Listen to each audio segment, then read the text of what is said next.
You're listening to the Higher Calling Podcast. I'm Pete Newsome, and my guest today is Sioux Logan, founder and president of RedStream Technology. Sue, how are you today? I'm fine. Hi, Pete. It is so nice to have you. We've been friends and colleagues for what 4 or 5 years now, and finally here we are getting a chance to talk on camera about technical recruiting today. This is so fun. I love it. Well, thanks for doing it. So, RedStream, your company, is headquartered in Manhattan. Why don't you just, if you would, just take a minute to introduce your background and tell us a little bit about RedStream? Yeah. So I started the company in 2007. I started my career as a technical recruiter, and then I moved into account management and did business all over the New York City, tri-state area, New Jersey, Connecticut. My client base consisted of financial services companies. It consisted of big management consulting, a lot of smattering of other flavors, genres. And in 2007, I just thought I needed a change and I needed to try it on my own. So I left my job. I sat down in a second bedroom of my freezing cold apartment in February, practically wearing gloves. And I sat in front of a blank screen and said, okay, it's time to mind my non compete and dredge up new business. So it took about I had to write out a non compete and I had to cold call and I had to do all the really good old behavior that you know what that's like.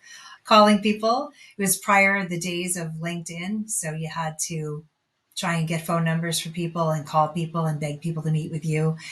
But after about a year, I had hired a first employee and we started opening new business and clients were good to me and introduced me to their teams. And here we are 17 years later. That's wonderful. Congratulations on that. I know what a big step that is. I'm curious though, was there a catalyst for you deciding to take the plunge initially, or was it something you thought about doing for a long time? No, I actually always said I would never own my own business. My dad owned a dairy distribution business when I was growing up, and he was up really early in the morning, came home late, he worked weekends. And so I said, oh, I would actually never, never, never own a business. And when a lot of stuff was changing with my client base. It was the end of 2006, and I needed to recreate a client base at the company I was working for. The industry had changed. We were going to lose one of our big clients potentially. And I got up every day and I went to work and I said, I really need to recreate myself. I really need to make some cold calls. I need to find new business. And I couldn't do it, Pete. I loved the people I worked with. I worked with some of the greatest people I've ever worked with in my career, but I couldn't make myself do it. Mm. And one day it just seemed clear to me that the only thing that I could get excited about was to do it all over again. And you know how terrifying that is to start a company. You have no back office, have no recruiting team, you can't take your clients with you because you have a non compete. Well, when I did decide to do it, it was the most freeing, exciting thing I'd ever decided to do in my entire career. I mean, it really was. And I have a funny story for you. The When I decided to leave my company, I decided on a weekend and I came in the next Monday and I had seen, remember the movie Borat? Of course. I had been to the movies and the people knew that I was a crazy workaholic and I was really serious and all that stuff. And I'm telling my coworkers that I had been to see the movie Borat and they're like, huh, that's really interesting. And later in the day when I announced that I was leaving, they were like, now I get why you went to the movie to see Borat. That's so not you. You did something fun. And anyway, so they were So right. that was it. You can blame Yes. or thank It's Borat. like Borat. That's right. Borat's responsible for me doing this. Yeah, it's Yep. I'm sure you've had this thought like I have over the years that some of the biggest things you could do in life, having a child, getting married, your profession, starting a job, there's no roadmap for it. Yeah. And the world doesn't really encourage you to go out on your own, right? It's kind of just a secret thing that you have to figure out on your own by taking the step. It's like jumping out of the plane and then figuring out how to work a parachute, right? Yeah. That is true. I would tell you also, Pete, that there were a lot of people. I had a couple of months from the time I left my job and I started the company. I was keeping a little bit private about what I was going to do. Sure. And when I told people, I cannot tell you how many people tried to scare me. you don't want to do this. You don't want to worry about the back office finance. You don't want to worry about running payroll. You don't want to do this. There's a lot of people who, not only is there not a roadmap, there's also a lot of people who are really scared of what you and I do. Yes. So, And that's okay. I understand. I'm not going to convince them otherwise, right? Because you and I both have learned that the it's scarier. The thought of taking the step is scarier than actually taking it. At least it was for me. And yes. I think that's pretty common. But I also had those warnings as well. A lot of FUD, right? Fear, uncertainty, and doubt. Because again, the world doesn't really encourage anyone to do that, right? It's not the Yeah. safe choice. And you also find out who your friends are, don't you? Oh, yeah, you do. Yeah, that's an interesting comment. You do find out who your friends are.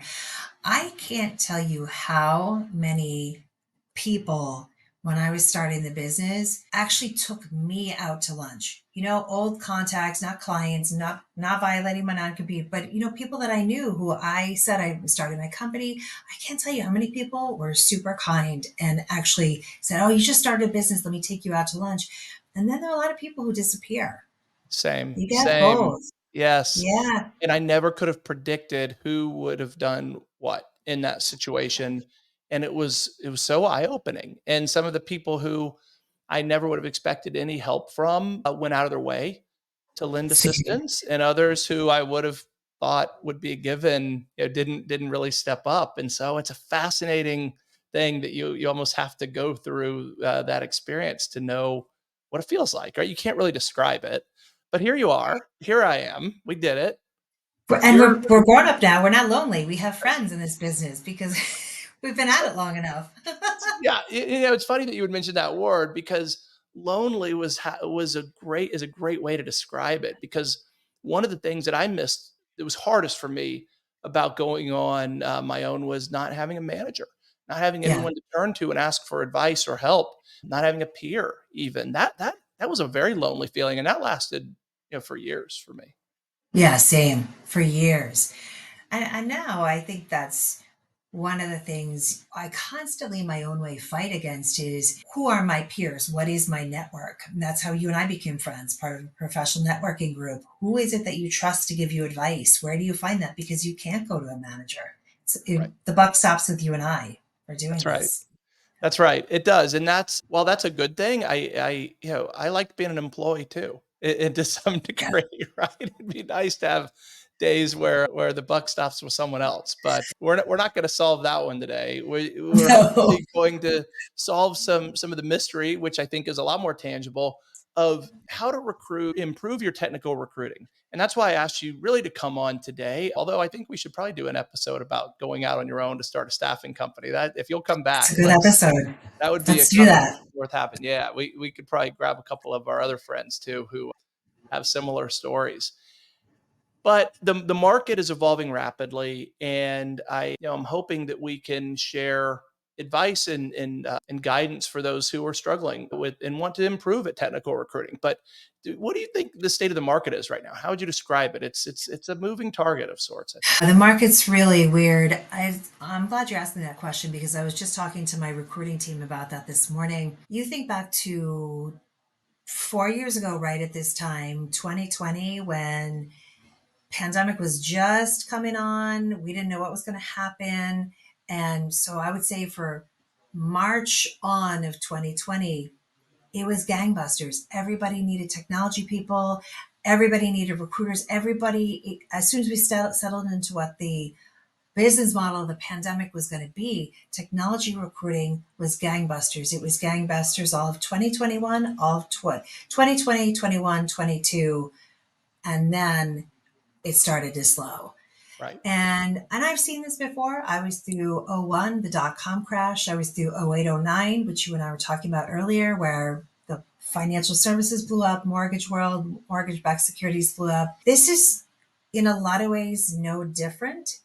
It's not fun, particularly. I can Right. look back to '01, '08, '09, and I can say, okay, that wasn't so fun, but we came out of it. We're in that same mode right now. It's difficult. We slowed September of 2022. All of 23 was pretty slow for us. The In 2023, it was still really, really hard to find candidates. That has just started to shift now in the last couple of months. It's getting a little bit easier. We had a time period, P, where my gold standard is you, hiring manager, give me a job requirement. I'm going to present you with three very precise, very targeted candidates. No one's perfect, but as close to perfect as we're going to get, I'm going to send you three. Sure. We're in the last few years, I was lucky if I could show two, and I was really happy when I had one. And that is starting to ease a little bit. We're coming back to the point where we're able to show three candidates, some of who will do the hybrid model, whatever those intangibles that we've been looking at for years with recruiting, where all those things stick. But it's a rough market right now. It's yeah, it's a market that's hard to pinpoint exactly what's happening with it, and I think from industry to industry, it varies greatly. Skill set to skill set, it varies greatly. Market to market, geographically, it's really all over the board. I thought, pre-COVID we would always be in a candidates market, and then things shifted quickly.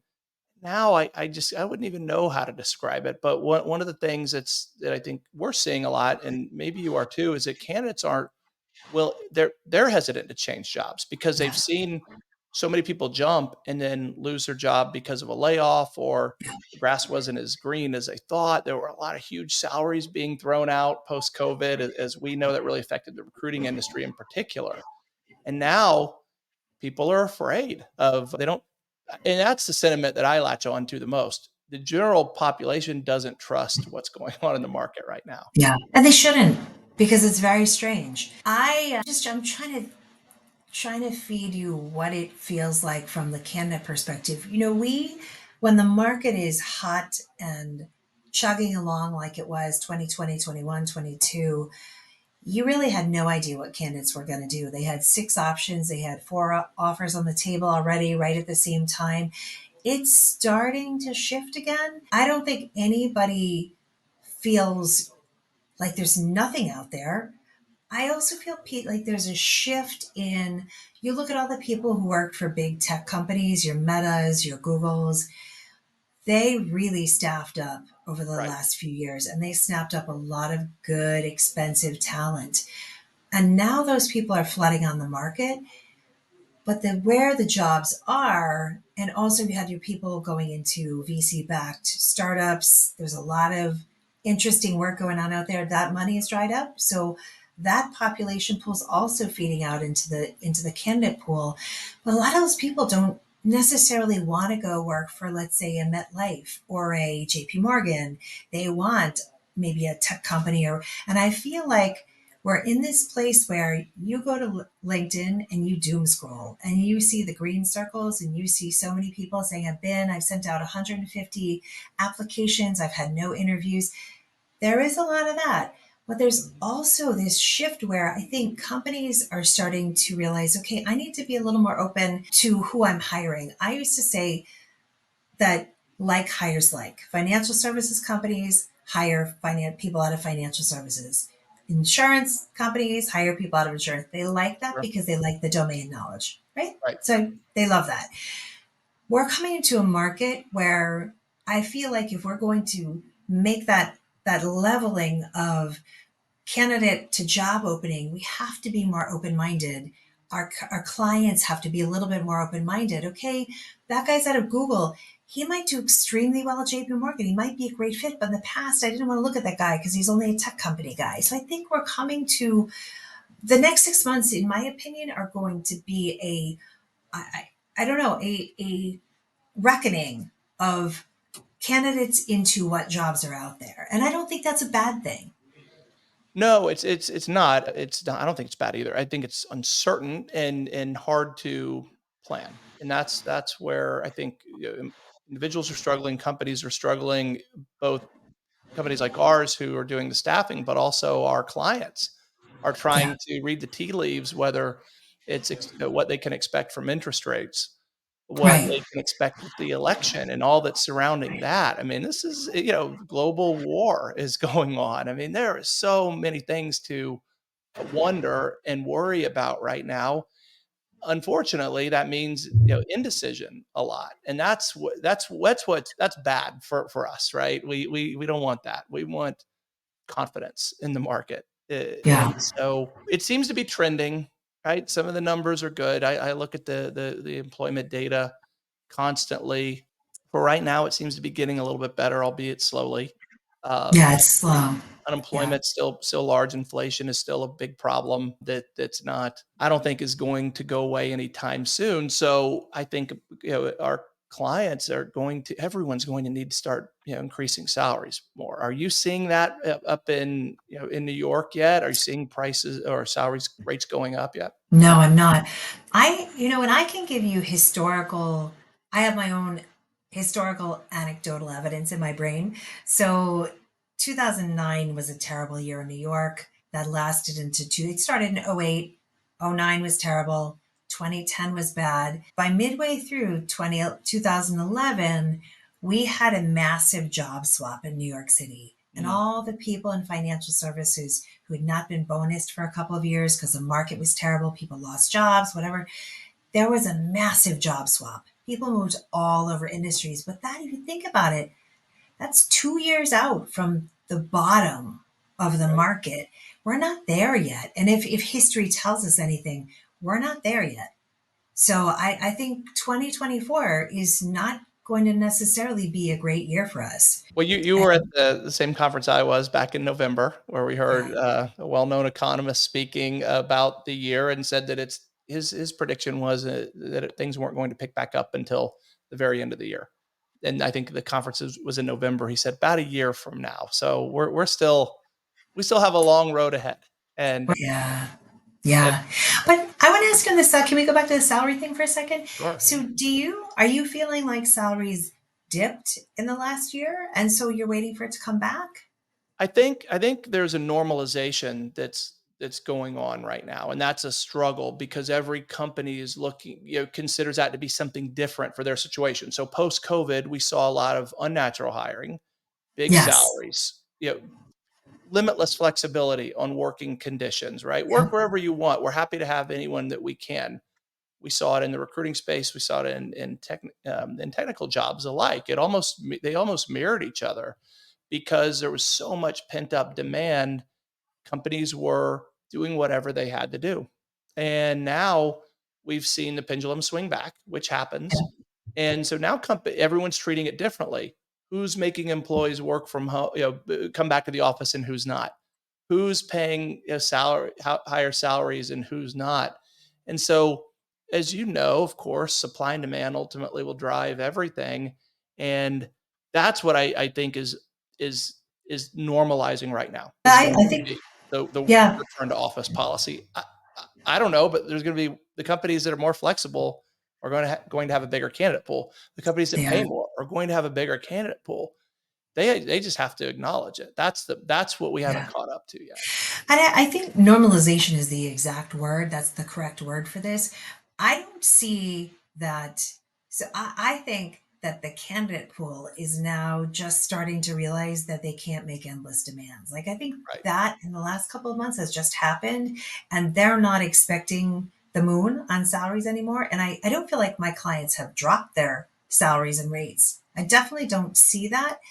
I see that they're hanging tight where they were, but they have more candidates available to them, and candidates are a little bit more reasonable. They're like, "Oh yeah, I'll work for that."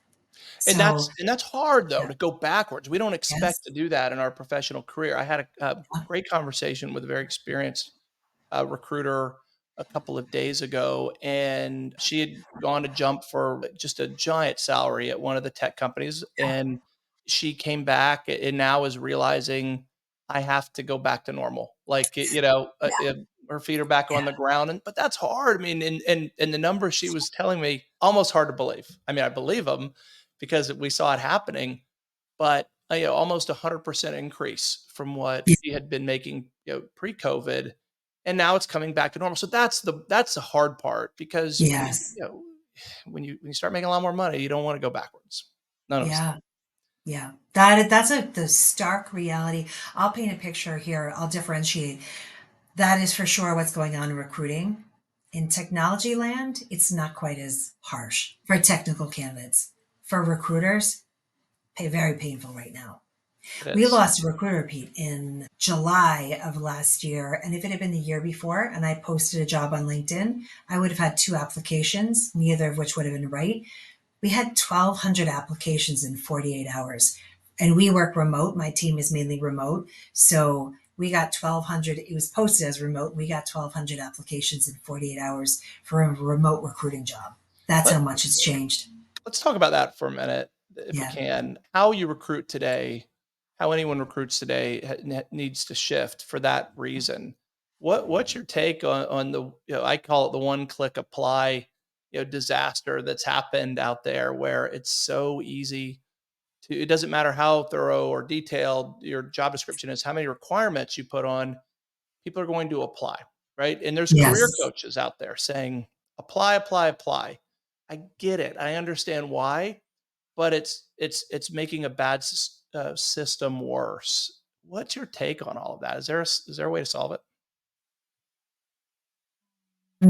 Give your recruiters a second brain. So what happens is recruiters, if you go in, you come in the morning and there's 600 resumes that came in overnight, you're going to blink through and you're going to get your first 20. You're going to discard 100, 200 out of the first 300, but you're only going to make it partway through those problems. So it's problematic because resume number 422 could be the perfect one out there and you're not going to see it because and we could take this down the line of artificial intelligence, and we use all these tools that highlight keywords to us and all that stuff, but it is very problematic, the volume, because of the one click application. The volume we get is enormously problematic, and that could lead me down a whole conversation to talk about fake resumes and all that also nonsense that we have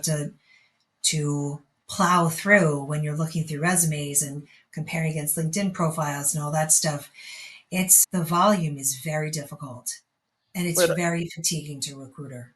it almost, so I never, we didn't used to run ads years ago, Yeah. right? This is old school me coming out, where the only way you could run ads was to do it in the newspaper. Right? Or They got faxed in. I don't know if you remember CE Weekly. That's what we started using back, Contract Employment Weekly, where you had to have your ad Yes. in by Thursday at noon or whatever it was, and then it would come out on Monday in the mail. And it was literally a magazine kind of looking book of just jobs that were available, right? In the technical space at the time. This was, all called the engineering world back then. And I learned to recruit by being proactive, and because I didn't know where the next resume was going to come from. And I think that made me a better recruiter than I would be today, by having a what seems like a limitless supply of candidates. Like, You hit my favorite subject, Pete Newsom. oh You really? just hit my favorite subject. I'm serious. It's you just touched on my favorite subject. So I started out as a technical recruiter in 1997. We had a DOS blue screen and someone had typed in there COBOL, CICS, all these technical terms. We had the ugliest monitor and all this no good GUI, any of that stuff. And we would sit there and we would dial and we had no idea. We couldn't see a resume. There were no pretty pictures. There was no anything about people. It was simply the most flat, and it made me a great recruiter because you didn't know. And you know what, you got creative. And I started recruiting right before Y2K. And for those who are young who are watching this, it doesn't mean a fashion line, it doesn't mean a type of clothing. It was actually digits in a in a mainframe computer. I asked my 14-year-old the other day if she knew what Y2K was, in that Fallout Boys version of Billy Joel's song, "We Didn't Oh, Start the right, Fire." right, Yeah, right, I right, said, right. "Do you know what Y2K is?" She's like, "Clothing." That's I know. great. I was like, That's "Good, good great. answer. That's true." But anyway, but we had a very good habits because we had to. There was a piece of recruiting that's faith, and it's the faith to go into a database and call aged or aging resumes, right? That's one of the things that makes an incredibly good recruiter. I don't care what year it is, whether it's 1997 or 2024. great recruiting habits are not just waiting to see what comes in off a job post. But I had a meeting with my recruiters this morning and I said, we have three main tools by which we technical recruit. We do our recruiting. One is our database, which is 17 years worth of proprietary data. It Mhm. is resumes that we have screened. We don't have tools that just punt all kinds of resumes from job boards into our database. Ours is 100,000 people curated over 17 years. And Yes. yeah, some of the emails will be old, some of the phone numbers will be old, but your predecessors here at RedStream did that homework for you. And it's Yes. proprietary and it's a great place. But they particularly like to see LinkedIn and and you know what? I say too with Pete, you can go to LinkedIn, you can look, but nobody by law has to have, let's say, Jira or whatever, Salesforce on their LinkedIn profile. But our recruiters today, they want to see those right on it or they're not calling them. And Right. they've lost that element of faith where you have to have just some, to suspend your, maybe faith's not the right word, but you have to suspend your disbelief. You have to just go into a phone call not really knowing. You can't see every last detail of the person's experience. We didn't have that years ago, and it made us be curious. It made us make phone calls that we might not have made otherwise. And you find really good talent that way. So, our tools are our databases. They are LinkedIn for sure. When you go and we all have LinkedIn recruiter licenses. And then we have the job post tools. You post a job on LinkedIn, you post it on Indeed. You get some good stuff that comes in off of it, but you get a lot of junk too. Do But you I know think, yeah, what for the first 10 years Four Corner was in business, I don't think we posted jobs, other than pipeline positions that we just had often, openings for, because I didn't post jobs because I didn't have time to fill them that way. Right? right. It sounds convenient on the surface. You post a job, applicants come to you. How wonderful is that, right? Yeah, Uber Eats right to your doorstep. I've used Uber Eats enough to know that it's wrong a lot. it is. My 18-year-old, my high school senior ordered something on Saturday night, and they left it in our mailbox. And he didn't find Oh, out for 20 minutes later, and we kinda laughed about it because they said they left it in a safe space, right? I guess it's like safe. that's safe. Yeah, Yeah, safe the is neighbors relative. aren't taking Right. it. That's Right. right. Safe from bugs, not at all. But Henry, the dog, that's right? right. That's right. But if you go to the store, you see what you want on the shelf, you grab it, you're gonna get it accurate 100% of the time. And so I never thought that, posting ads, we used to make fun of companies that would post ads. I would Interesting. be like, "They post ads. Why would you wanna use them? That's not how we recruit. We recruit proactively." And one of the way you learn to recruit the way I learned to recruit is because you didn't know where that next resume was coming from, so you had to value that resume to a different degree. Yeah, So, yeah, I'd say, "Okay, here's Sue Logan's resume, and it only appears that Sue has 50% of the qualifications, but I'm not going to assume she doesn't have the other 50%. I'm going to 100. talk to Sue and ask, because even if you don't, you're the kind of person who knows people who do. And if you're not Yes, the right fit for this job, I've invested time in you, where now I'll know what is the right fit for you, and I'll know when to call you next." To me, that's 101. yeah, it I don't think is. I don't think that happens very often these days. Well, you're again, this is my favorite subject because I just did an analysis last week of where all our placements from 2023 came from. And I can see by years in the business how my recruiters stack out with that, how where their placements come from. And my longest running recruiters, referrals, because they use the database, they send out a bunch of emails to people that we know that we've interacted with in the past. Some of those people come back to us and are viable candidates, and sometimes they pass them on to their friends, and you get referrals, you get word of mouth. And then my most junior recruiters, it's a lot of it is waiting to see what comes in off the post, or waiting for stuff in off a job post, or simply LinkedIn searching where they can see everything that they think they can see. Not foolproof. Do you think that because I would say the same, but what you just described is very similar to, my experience in the team at Four Corner. I don't know that why do you think the team doesn't trust the database, your internal database as much? Because for exactly what you described a few minutes ago, the notes are in there from the Yeah, past. That's why we use an applicant tracking system. yeah, If you're a third party recruiter, it's not like a corporate entity uses an ATS, right? Where that's more about funneling and scheduling and checking boxes for legal purposes, all of the things that corporate talent acquisition team has to worry about. For us, it's more about history and notes and being yeah. able to go back to that hot list of skill sets so we don't have to start from scratch every time. And you said it perfectly. You want candidates who you already know. And that's the benefit of the database if you use it correctly, even though Pete may not know the candidate directly, Sue knows the candidate. And so I know them by association, right? That's the benefit. I had a conversation. We're recruiting for a scrum master right now for one of our media clients. And I told our recruiting team last week, in our applicant tracking system, we have a lot of scrum masters from about 4 years ago. 4 or 5 years ago, we did a lot of work for one of our clients. And one of my best recruiters, if you go and you look at scrum masters under his name, he's no longer working for us, but you look for his candidates who are scrum masters, you're going to find stellar people because he had an incredible eye for it.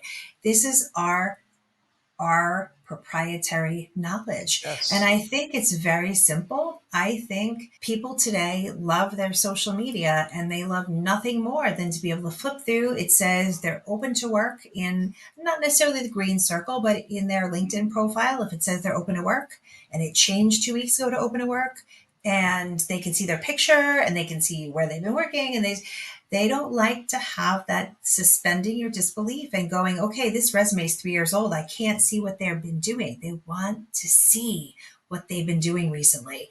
And good recruiting is not that. Good recruiting is having some faith that those candidates that we've engaged with in the past are worthwhile and but it's really difficult to get newer recruiters to see that because Yeah, they and love to just go to LinkedIn and see. you said it earlier, being curious is necessary. And I mean, this is an interesting conversation. It's a little bit different direction than I think we thought we'd go today, but it's so necessary because to make third party recruiters better, to make staffing recruiters better, they really need to understand that what seems quick on the surface with Yeah. applications, right? 1,000 applicants, great. I should definitely find someone in there. No, that's like trying to find the needle in a haystack versus taking a more targeted approach and talking to the people who know. And that's what's lost as much as anything Yeah. else. Where if I have a text relationship with you, that may be efficient, but it's not going to be deep. And in order to ask you for a referral, or in order to expect you to give me a referral, I can ask at any time, right? But in order to expect you to give me one, I have to invest some time in you first, right? Yes. I believe that. And I think you probably do too, that I'm going to get to know you. And then if we conclude collectively that you're not a good fit for the job, of course I'm going to ask you for a referral, right? Why wouldn't I? It'd be crazy not to. It's not a transactional business. And you touched on a really interesting thing about texting.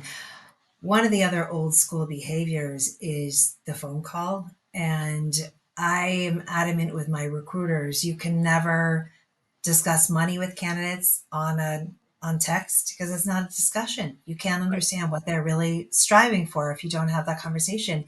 You can't have you can't shoot them a text and say, where are you at with other jobs you're interviewing for? Are you close on any offers, any interviews? They're going to just say no. You need to have conversations. We're very, very good at what we do, and we're good at what we do because we have conversations with people.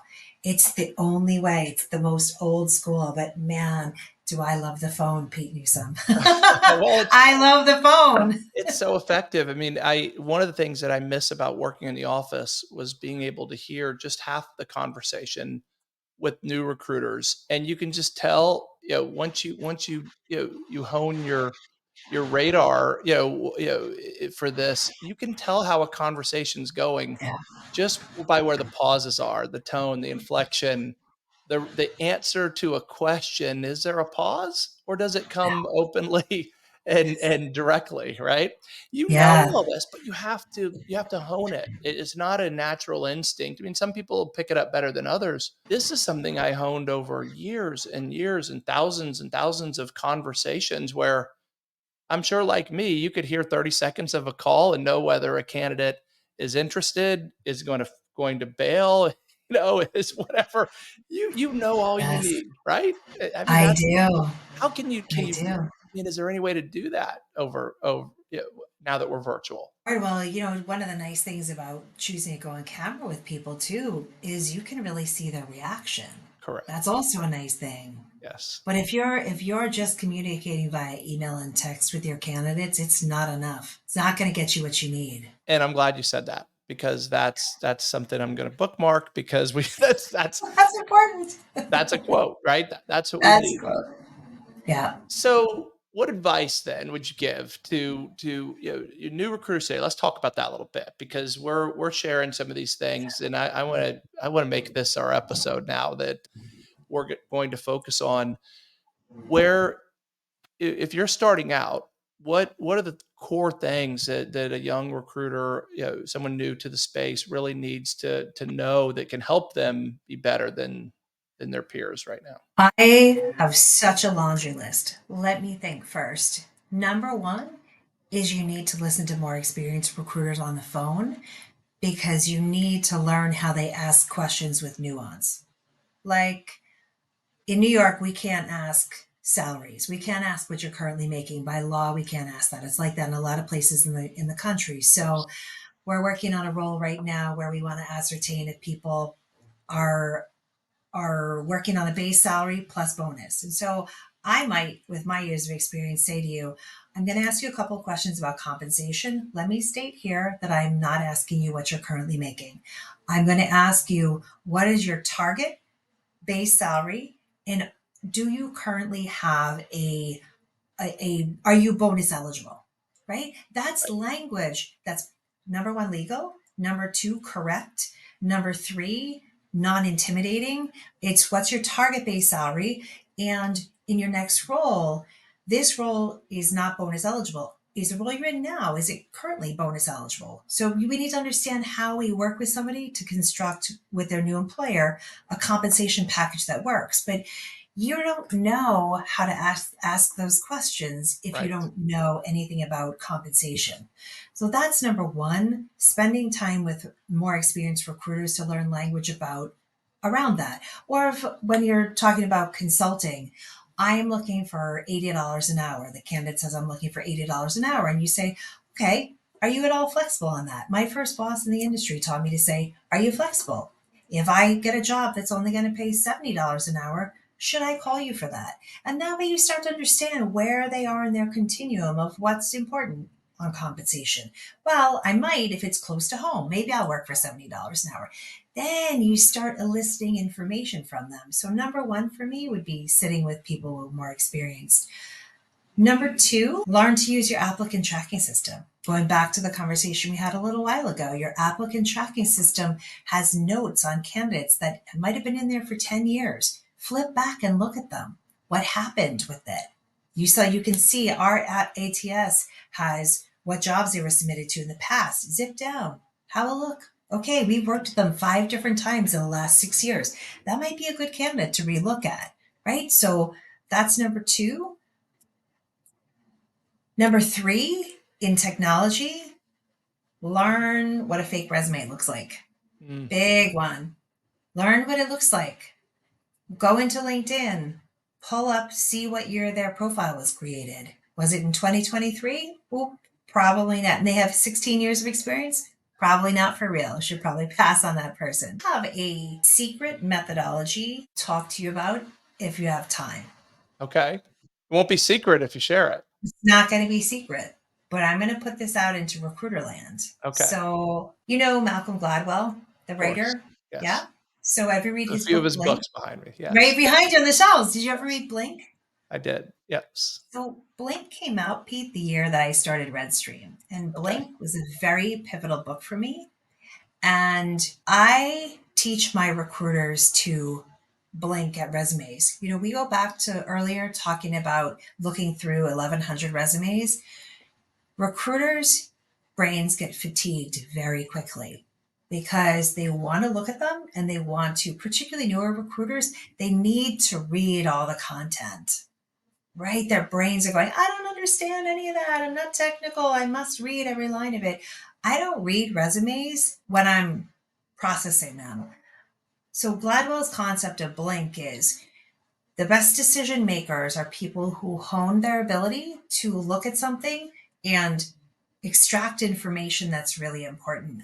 And what I teach my recruiters to do is I blink at it. I look at their job title. So okay, let me preface it. I'm looking for a technical writer with a solid amount of experience. I don't like to talk years of experience, but a solid amount of experience who they preferably have worked on AI projects and they interface with developers, product owners, technical people, right? That's what I'm going into looking at these resumes for. You're going to look at the job title, the company name, and the dates. The job title, the company name, and the dates. Job title, company name, dates. Boom. Maybe their education is relevant to whatever. But if you do that blank, you're quick to see, okay, oh, wait, that person's actually only been a technical writer for 6 months, but all the jobs before were teaching pre-K, right? I mean, and then how the question becomes, how did you get to be a technical writer? And is that person going to have, with 6 months of experience, going to have enough experience to work for your client? The answer is no. Right. But an inexperienced recruiter is going to go, oh, wow, but this person actually has AI. They have AI. They're a tech writer with AI. So they're right. Whereas they're not seeing the whole picture, they're not seeing it. So it's a technique that I teach my recruiters. You can ingest and process a lot more information in a lot shorter time than you think you can. A lot of very useful information if you hone that blank skill. I love it. That's great. And you know what's so great about it, Sue, and I'm going to use this if you don't mind, Yeah. for job seekers as well, because I think that is who needs to know that that is how a good recruiter looks at a resume. I'd never explained it that way. You have Yeah. that's such a great way to look at it, but the premise is the same. I talk about reading headlines. Right. If you're in a checkout line at the grocery store and you see People magazine or whatever the magazines are today, I'm probably dating myself. I don't even know if People still publishes I a think it print does. magazine. They put the big headlines because they want to grab your attention. And Yeah. so the message I always give to candidates is be easy, make it easy for the recruiter to know who you are and what you do. That's Yes. and if you create a resume with that in mind, Yes. all the other kind of garbage that you see, is really irrelevant because that is how a good recruiter looks at a resume. And as much as anything else, that's all the time you have to look at a resume. You don't read someone's paragraph of what their life story or No, their education. I mean, once you're out of school for some short period of time, right? Who no one cares about the cares. No one education? cares. Right. But you look at the highlights and that's what you just described. I love it. But that is such good advice, Pete. I advise candidates the very same thing when I'm working with candidates and I get referred a lot of people and I'll go through their resume. And I said to somebody very recently, I'm bogged down. I can't read it. I can't process it. We need to reformat your resume because it's so text heavy that I don't know what you do. And if I don't Right. know what you do, boom, you're Yes. one of the smartest people I know, but boom, it goes in the delete file because I can't process it.